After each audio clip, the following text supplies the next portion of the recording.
Alafia, and welcome once again to the online IFA classroom. My name is David Graham, and once again I go by Awo Ifa Foray at the IFA Foundation of North America. And if you're a return visitor, thank you for joining us once again. If you're new, welcome. Very briefly, the online IFA classroom was established as a way for the beginner to get some very cursory, broad information about the ancient African Yoruba philosophy of Ifa in an easy to digest manner, short 10 to 15 minute videos covering some basic topics without having to pick up library of books, delve through pages of online content, and just easily access information and download it into their psyche and do with it what they will. There are, of course, hundreds of free pages of content on the ifafoundation.org and several other good sources out there on the subject.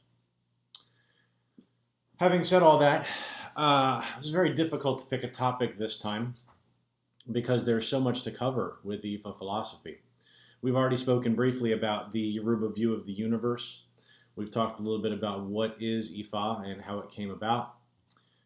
So the question was where to go from there.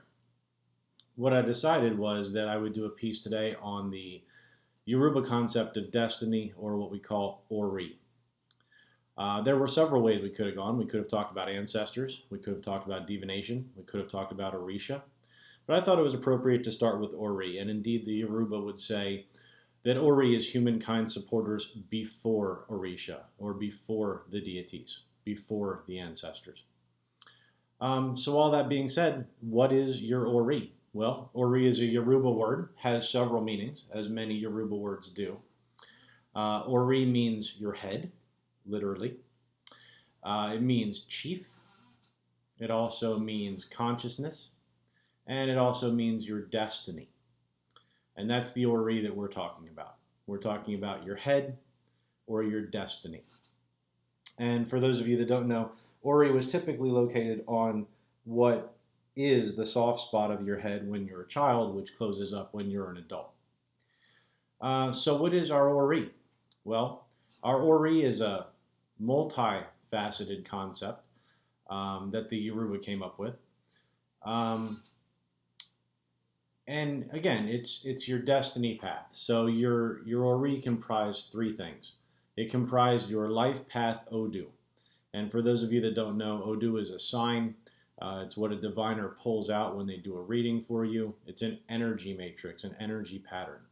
So your life path Odu, the path that you chose that stays with you your whole life, talks about the energies that you're going to walk with, the ones that would be better for you, the ones that would take away from your destiny, and kind of gives you a blueprint for your time here. Your Ori also consists of your guardian Orisha. Those of you that are not new to Orisha worship will understand this. So-and-so is a child of Obatala. So-and-so is a child of Oshun. I'm a child of Oya. It is true that every Orisha will be part of your matrix on your journey here. But in Ifa, there will be one that you selected that you will lean on more than any other. That will be your go-to Orisha energy. And again, that's pulled out as part of your life path reading, and it's part of your Ori. And also your guardian ancestor. And we'll talk more about ancestor worship in the future, but your guardian ancestor was a concept in Ifa that when you came down from the realm of the ancestors to the marketplace, that there would be one ancestor in particular that would walk this journey with you. Maybe you have similar traits, similar interests, a link or a tie that binds somewhere down the road, but there would be one ancestor in particular that would help you along this journey. So those were some of the concepts that were encapsulated in the idea of Ori. Well, why is Ori so important? It's so important very simply because the prime directive, if you will, in the Ifa philosophy, or what the elders believed was the most important thing for your time here, was to walk your destiny path. And that is the destiny path that was programmed into your Ori at the time of conception in the domain of the ancestors before you came here, And that is the mission that you need to accomplish, the things that you need to get done, the people that you need to interact with, um, the work that you did, um, the associations that you had, the parents you were born to. This was all part of your Ori. And just so you guys are aware, you chose your Ori. In Ifa, we believe that in the domain of an Orisha called Ajali Mopin, in the land of the ancestors, at the time that you were conceived, you, or your consciousness, your Ori, made a pact with Ajali Mopin and said, these are the things that I need to get done in my time here. These are the parents that I want to be born to. This is the body that I want to have. This is the work that I want to do. These are the lessons that I need to learn, etc., etc. And we believe that when your work here is done and you transcend back to the land of the ancestors, that assuming you've completed your destiny or pieces of it, that you take that back with you to the realm of the ancestors. It becomes one with your family's matrix, and hopefully you have descendants here that have other work to carry on, etc., etc. So that's why Ori is so important, because if our job here is to gain wisdom and knowledge and to walk our destiny path and learn the lessons that we're supposed to learn, then it is our Ori that we need to triangulate with or work with or be aligned with in order to realize our destiny. Now, a lot of you are sitting at home and saying, that's great. I would love to realize my destiny path. I would love to work with my Ori. How do I do that? Well, the answer is very simple. The answer from an Ifa priest point of view is divination. And we're going to talk more about divination in the future in more detail, but that is what you guys hear about getting a reading from a Babalao or from an Ifa or from an Orisha priest. There are several divinations that will help you align to your destiny path. One is, as I said, your life path reading, and that reading will serve you for your entire life. It's typically done between 3 and 7 days of age in Africa, and again, it's what energies are going to benefit you, what energies are going to be difficult for you, who is the Orisha that walks with you in your path, what guardian ancestor did you choose, and what energies do you need at certain times in your life. That can be done by a competent Ifa priest at any time and will stand for your whole life. Knowing that helps you walk in lockstep with your destiny. Another is just a general maintenance reading. That's typically when people come to us and they want the job, the boy, the girl, the health, etc. And from an Ifa priest perspective, again, the question is always, are the things that I'm doing in line with my destiny or are they not? If they're not, what do we need to do to get you back in balance or back in line with your destiny? And if they are, how do we accentuate that or ramp that up for the client? Now, I know some of you are sitting there and saying, well, that all sounds great. I don't have access to a Babalao. I don't have access to an Ifa. I don't have the money, the time, the inclination for readings. What can I do? Well, the answer is plenty. The good people of Yoruba land didn't make this philosophy for you to be bottlenecked financially, with limited resources, etc. You can still work with your Ori on a regular basis. Well, David, how do I do that? It's really simple. First, disconnect the phone. Turn off the cell phone. Turn off the TV. Put the laptop away. Get rid of all your distractions. Find a quiet place. My advice to you would be to light one white tea candle, grab one glass of water, set it down, take some water, put it on the soft spot of your head until you can feel it soak in. Those of us that have a lot of hair need a little bit more water than others. And let it cool your Ori. Ori tutu, cool head. Indeed, part of working with your Ori was maintaining the balance between the head and the heart. The Yoruba believe very strongly that these had to be aligned in order for us to access our destiny. One quick point before we go further. There were 3 points, 3 subsets, if you will, to destiny or to your Ori. One was the side of yourself that you showed the outside world, your outward facing self.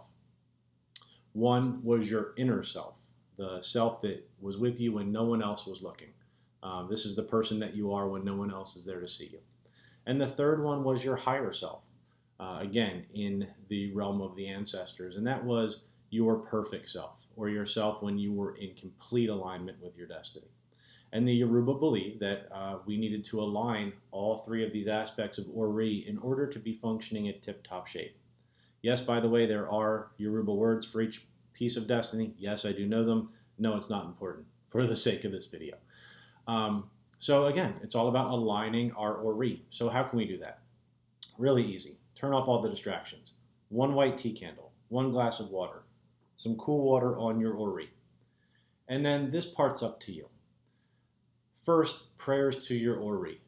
Ori, make me prosperous. Ori, grant me wisdom and knowledge. Ori, help me to understand my destiny at a higher level. Ori, align me to my destiny path. Ori, grant me wisdom, knowledge, understanding. Help me to get the most out of my time here. Prayers like this to your Ori to understand what your destiny path is and how to make the most of it. Always with good intention, always from a pure place, never self-serving, seeking only to learn and do more.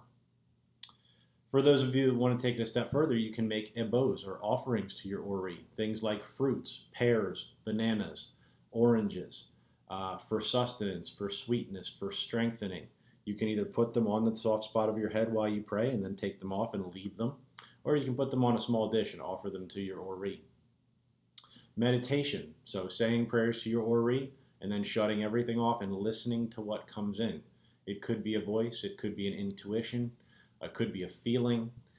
Typically, if you're praying from a place of good intent, that the answers that come in will be clear. And if you get an answer to do something, to say more prayers, to do a cleansing on yourself, to make an ebo, to journal, to read a book on this philosophy, then do it. It's your Ori trying to guide you back to your destiny path. You can do cleansings on your Ori. For those of you that are moderately familiar with spirituality, you can use sage and you can use the smoke to cleanse your Ori. You can use a horsetail wand to cleanse your Ori, wipe it over you. You can use eggs, wipe them on your Ori, let all the negative energy and anything blocking you go into them, and then throw them over your shoulder and don't look back. And ask your Ori to cleanse itself and to get rid of any blockages, any impediments. These are all just ideas. There are limitless ideas. I like to use fresh mint and coconut water on my Ori. Coconut water for cooling, sweetening, cleansing. Mint is an antiseptic. It's good for cleansing and overall health. And there are a myriad of things that you can do. If you need more ideas, please seek out a professional, a Babalawo, an Inife, somebody who does spiritual work on a daily basis for themselves and for clients, and they'll be happy to guide you in the right direction. But one final point that I wanted to make is that the Yoruba also understood that there were still going to be folks out there that didn't feel comfortable praying, didn't feel comfortable making a bow, didn't know how to do cleansings, that would say to themselves, I don't know how to do any of that. How do I get in touch with my Ori? And the Yoruba's answer was, if you walked with good character all the time, meaning if you did the right thing for the right reason all the time, then you were in alignment with your Ori. In other words, good character superseded the need to remember the specific details of your destiny. It's great if we could all align ourselves to our purpose here, what we're supposed to do, who we're supposed to do it with, how we're supposed to do it.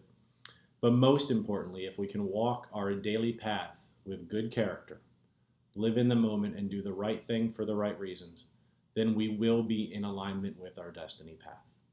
That's simple. I could go on and on, but the videos are limited. I try to keep them short and sweet so people can digest them. That's a basic introduction to the Yoruba concept of destiny, or your Ori, or your head. Ori comes before ancestors. Ori comes before Orisha. Ori is humankind's supporter before deities, meaning that your head is always with you. You have to operate from here before you can operate up there. If your head's not working right, your head's not aligned to your heart, then all the prayer in the world and all the ritual in the world is not going to do you any good. So get in touch with your Ori. Get in touch with your destiny. Get aligned to what you're supposed to be doing, how you're supposed to be doing it, who you're supposed to be doing it with. If you have any questions, as always, you can email me, ifafore, ifafore, @ifafoundation.org. You can email me directly through YouTube, or again, contact a competent Ifa, competent Babalawo, a competent Ifa priest or Orisha priest, and say, hey, I want to get involved. I want to work with my Ori. I want my life path done. I want a basic reading. There are any myriad of steps you can begin to take. And I assure you, if you take one step to Ifa, the philosophy, the Orisha, the wisdom of our ancestors will take 5 steps towards you. Thank you for stopping by. Until next time, take care of yourself, take care of each other.